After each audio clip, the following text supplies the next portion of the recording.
To err is human but repeating the mistakes is foolishness. गलती करना इंसान की फितरत होती है, लेकिन गलती दोहराना बेवकूफी होती है। कई सारे स्टूडेंट्स को मैंने देखा है पूछते हुए कि सर क्लास की टाइमिंग क्या होगी। ये पता नहीं कहां से वर्ड आ गया कि क्लास की टाइमिंग, बस की टाइमिंग। देखो, टाइमिंग अपने आप में एक गलत वर्ड नहीं है, लेकिन जिस तरह से इस वर्ड को इस्तेमाल किया जाता है और जिस कॉन्टेक्स्ट में या फिर जिस संदर्भ में इस शब्द का चयन किया जाता है वो गलत है। देखिए, बॉल आया, बैट्समैन की टाइमिंग अच्छी थी। जैसे बॉल जिस स्पीड से आ रहा है, इसका बैट जिस स्पीड से जा रहा है, उसको अगर हम मैच करके बात करते हैं तो ठीक है। तो वहां पर एक दो से ज्यादा एक्ट मिलकर किसी काम को सक्सेस करते हैं, किसी काम को कामयाब करते हैं। जैसे बॉलिंग की स्पीड होगी, इसके बैटिंग की टाइमिंग होगी, तो जब बॉल टाइम होगा तो चौका या छक्का जाएगा, उसको हम टाइमिंग बोल सकते हैं, राइट। जैसे timing during the comedy is very crucial, कि आप कितने अच्छे जोक्स बोलते हैं वो इंपॉर्टेंट नहीं है, आप जोक्स की जो टाइमिंग होती है कब बोलना है। क्योंकि अगर मान लीजिए सही बात गलत टाइम पे बोल दी जाए तो बात गलत हो जाती है, राइट। तो टाइमिंग का मतलब होता है कि दो एक्शंस को समझते हुए किसी तीसरे एक्शन को एग्जीक्यूट करना, या फिर एक सीरीज ऑफ एक्शंस भी हो सकती है जहां पर आप एक एक्शन उसमें एग्जीक्यूट कर लेते हो। तो वहां पर बात एक एक्शन की नहीं है, वहां पर बहुत सारे एक्शंस के अंदर आप एक एक्शन मिला के एक पूरे इवेंट या एक पूरे एक्शन को आप सक्सेसफुल बनाते हो। तो कभी भी किसी को यह नहीं पूछना है कि क्लास की टाइमिंग क्या है, बस की टाइमिंग क्या है, बल्कि आप इस तरह से पूछ सकते हैं, sir what is the class schedule, what is the bus schedule, what is the train schedule. Timing next time आपको इस्तेमाल नहीं करना है, बट अक्सर देखा है मैंने कि लोग टाइमिंग और शेड्यूल के बीच में कोई डिफरेंस लगाते ही नहीं है या रखते ही नहीं है, राइट। तो इससे एक एम्बैरेसमेंट होती है, क्योंकि अगर आपको किसी ने करेक्शन दे दिया तो एम्बैरेसमेंट तो डेफिनेटली होगी। मैंने सुना है कि मैं एटीएम कार्ड में गया और मैंने सॉकेट में अपना कार्ड डाल दिया। सॉकेट में कार्ड नहीं डालते हैं, स्लॉट में डालते हैं। सर स्लॉट और सॉकेट के बीच का डिफरेंस क्या होता है, मैं बताता हूं। देखिए, सॉकेट जो होता है वो सिर्फ इलेक्ट्रिकल डिवाइसेस के लिए आता है या फिर इलेक्ट्रिकल एक्सेसरीज के लिए आता है। जैसे आपके घर में एक प्लग होता है तो आप उसको सॉकेट में डालते हैं, राइट और रॉन्ग। सॉकेट मतलब वो 3 पिन हो सकता है, वो 2 पिन हो सकता है। वो इलेक्ट्रिसिटी को रिसीव करने के लिए जो एक डिजाइन या स्ट्रक्चर बनाया गया है, एक फैसिलिटी बनाई गई है, उसको हम सॉकेट बोलते हैं। लेकिन स्लॉट वो होता है जहां पे कोई भी माइक्रोचिप या आपका एटीएम कार्ड या कोई भी आप कार्ड डालते हो, वहां पर एक माइक्रोचिप होती है और उसका पूरा संबंध इलेक्ट्रॉनिक्स से है, इलेक्ट्रिसिटी से नहीं है। इलेक्ट्रिसिटी का संबंध स्लॉट से है, लेकिन इलेक्ट्रॉनिक्स का संबंध इलेक्ट्रिसिटी का संबंध सॉकेट से है, बट इलेक्ट्रॉनिक का संबंध स्लॉट से है, राइट। क्योंकि अगर आप किसी भी एटीएम के अंदर कार्ड डालते हैं तो वो स्लॉट होता है जहां पर आपकी माइक्रोचिप रीड होती है। आपने कई बार देखा होगा कि एक आवाज आती है, जैसे चर चर चर चर इस तरह की आवाज आती है। तो थिंग इज दैट कि आपके माइक या फिर स्विंग करके एक आवाज आती है, आपने सुना होगा।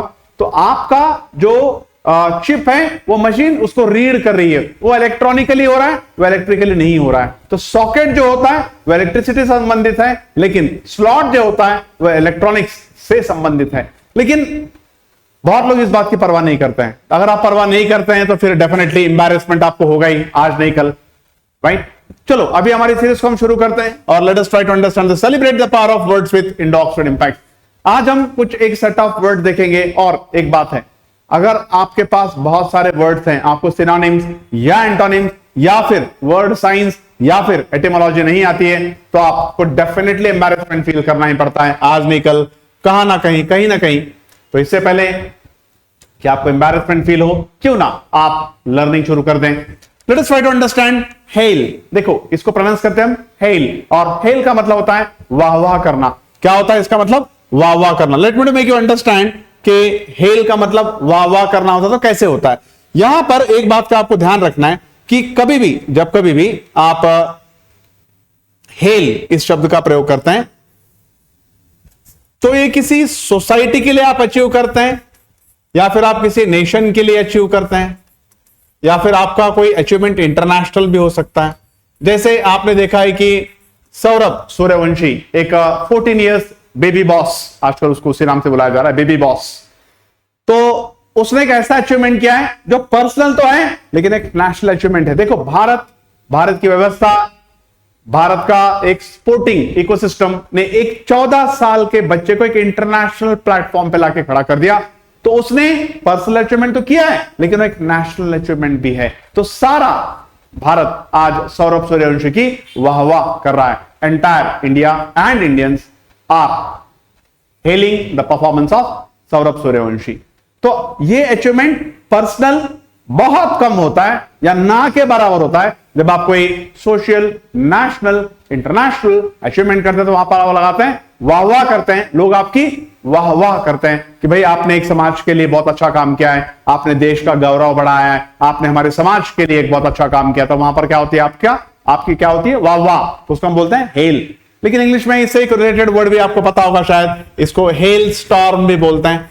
ओलावृष्टि, जो बर्फ पड़ती है, जो ओले पड़ते हैं, तो इसको, लेकिन ये लगातार है, ये हेल स्टॉर्म अलग अलग नहीं है, वहां पे ऐसे लिखना पड़ता है जैसे hello, STORM, hello storm, right. ये हेल या स्टॉर्म अलग नहीं कर सकते उसमें आप। हेल स्टॉर्म, ओलावृष्टि, या फिर जो ओले पड़ते हैं उसको हम बोलते हैं हेल स्टॉर्म, हेल स्टॉर्म, इस तरह से।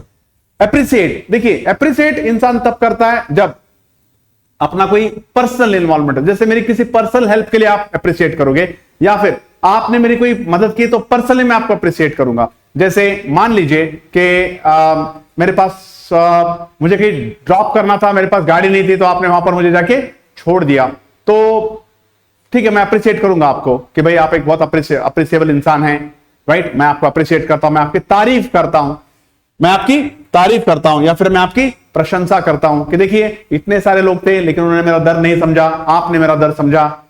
तो आपकी जो मैं तारीफ कभी भी पर्सनल कैपेसिटी में की जाती है, प्रशंसा कभी भी पर्सनल कैपेसिटी में की जाती है, व्यक्ति विशेष की जाती है। या हो सकता है कि अगर फॉर एग्जांपल मान लीजिए आप हमारी टीम की तारीफ कर रहे हैं, हमारे ऑर्गेनाइजेशन की तारीफ कर रहे हैं, तो एक इंडिविजुअल, एक यूनिट, किसी एक व्यक्ति की, या फिर किसी ऑल टुगेदर एक ऑर्गेनाइजेशन की तारीफ अगर आप करते हैं तो वहां पर आप लगाते हैं अप्रिशिएट, जिसका मतलब होता है प्रशंसा करना या फिर तारीफ करना, राइट।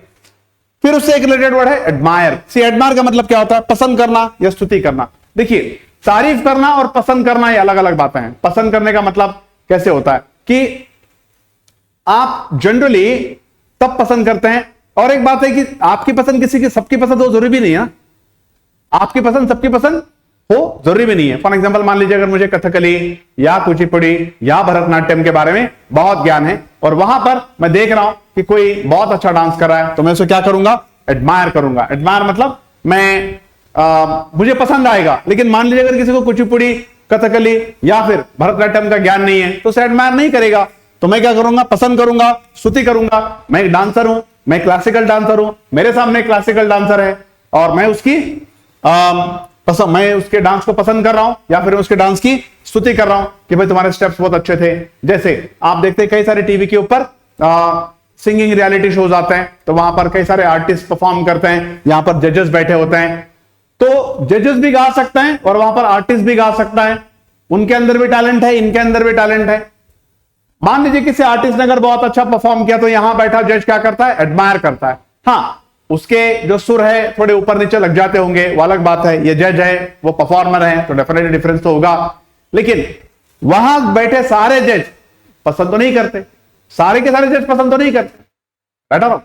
हाँ, सारे जज पसंद करे, सारी ऑडियंस पसंद करे, सारा नेशन पसंद करे, तो फिर वो हो जाएगा हेल।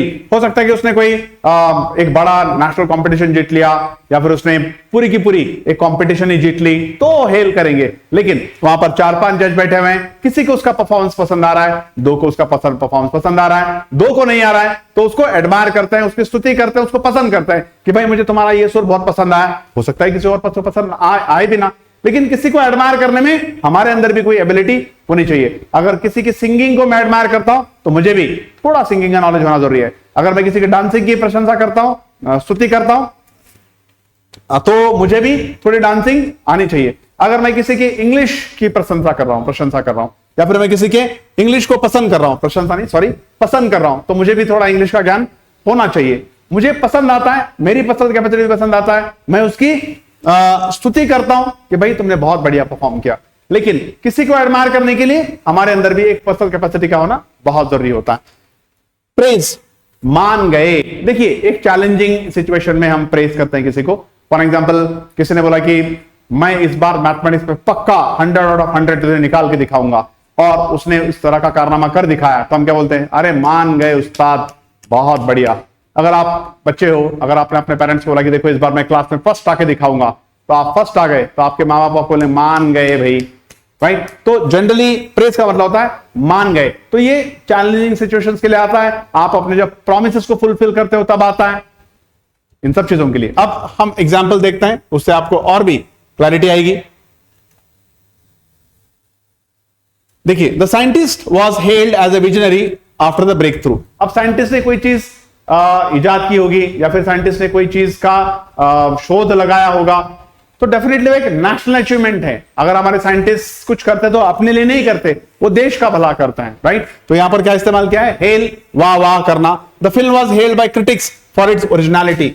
देखिए, एक फिल्म है, अगर वो फिल्म बहुत अच्छा करती है तो देश की इकोनॉमी बढ़ाती है, देश का मान सम्मान बढ़ाती है, राइट, और देश को फॉरेन करेंसी भी लाके देती है फिल्म, तो डेफिनेटली वो एक अपने मायने में बहुत बड़ी बात है। तो एक नेशनल अचीवमेंट ही है, तो वहां पर भी क्या हो गया, फिल्म की बहुत तारीफ की गई उसके ओरिजिनलिटी के लिए। I really appreciate your support during tough times. या पर्सनल कैपेसिटी में, देखिए आपने मेरी बहुत मदद की, मैं तारीफ करता हूं कि आप बहुत अच्छे व्यक्ति हो, लेकिन आपने मेरी पर्सनल कैपेसिटी में मेरी मदद की आपने। He appreciated the simplicity of the design। देखिए, अगर आपने कोई अच्छा काम किया है तो मैं आपकी तारीफ कर रहा हूं, लेकिन मेरी पर्सनल कैपेसिटी में तारीफ कर रहा हूं, मुझे नहीं मालूम दूसरों का, लेकिन मैं आपकी पर्सनल कैपेसिटी में तारीफ कर रहा हूं। और एक बात है कि अगर मैं आपके काम की तारीफ कर रहा हूं तो मैं कोई एक्सपर्ट नहीं भी हो सकता हूं। फॉर एग्जाम्पल, मान लीजिए कि कोई बच्चा है इकोनॉमिक्स में, उसने 100 आउट ऑफ 90 लाए, और मैं उसकी तारीफ कर सकता हूं, अरे फैंटास्टिक मैन, तुमने 90 मार्क्स लाए, लेकिन मैं उसके लिए कोई इकोनॉमिक्स नहीं हूं, ना मेरी कोई डिग्री है इकोनॉमिक्स में, मैं उस बैकग्राउंड से नहीं हूं, मेरा उस डिग्री से कोई संबंध नहीं है, मुझे इकोनॉमिक्स का एबीसीडी भी नहीं आता। लेकिन कोई बच्चा आके मेरे पास आके बोलता है, जैसे मैंने 100 में से 90 मार्क्स लिए इकोनॉमिक्स में, तो डेफिनेटली मैं उसकी तारीफ करूंगा, पर्सनल कैपेसिटी में करूंगा। मैं कोई एक्सपर्ट तो हूं नहीं, मुझे इकोनॉमिक्स तो आता नहीं है, लेकिन 100 में से 90 मतलब तारीफ कर सकता हूं उसकी पर्सनल कैपेसिटी की, मेरी पर्सनल कैपेसिटी में। लेकिन मान लीजिए अगर मैं एक इकोनॉमिस्ट होता, 100 में से 90 एक बच्चा मार्क्स लाता, और मैं उसको कुछ सवाल भी पूछता, वो मुझे जवाब देता, तो मैं एक इकोनॉमिस्ट हूं, उसने इकोनॉमिक्स में 90 मार्क्स लाए, तो वहां पर मैं उसको राइट एडमायर करता। क्योंकि एडमायर करने के लिए आपके पास भी वो काबिलियत, आपके पास भी वो नॉलेज होना चाहिए। Admire her courage in speaking out. मैं स्तुति करता हूं, राइट, मैं सचमुच में स्तुति करता हूं कि इतने लोगों में वो बोल पाई, या इतने लोगों में उसने बोल दिया। क्योंकि 4 लोगों में कोई सच बताना, 4 लोगों में अपने आइडियाज को प्रेजेंट करना सचमुच में स्तुति करने के काबिल होता है। और यहां पर आप देखिए सभी के सभी प्रोफेशनल्स हैं, इसलिए एडमायर शब्द बनता है यहां पे।